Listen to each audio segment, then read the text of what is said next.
کہ ہم محبت کے دعوے تو خوب کرتے ہیں مگر ہماری زندگی اللہ کے رسول صلی اللہ علیہ وسلم کی سنتوں سے کوسوں دور جائے گی. ہمارا چہرہ دیکھو سنت کے مطابق نہیں ہے، ہماری گاڑیاں منڈی ہوئی ہے. پھر یہ دعویٰ کیسا؟ اللہ کے رسول صلی اللہ علیہ وسلم نے تو داڑھی منڈے لوگوں سے نفرت کا اظہار کیا.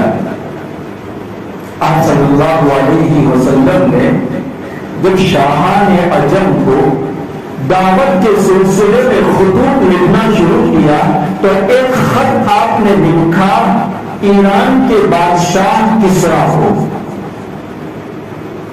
اور وہ خط اپنے قدیم الاسلام صحابی حضرت عبداللہ بن حذافہ صحابی رضی اللہ عنہ کے حوالے کیا. حضرت عبداللہ بن حذافہ صحابی رضی اللہ تعالی عنہ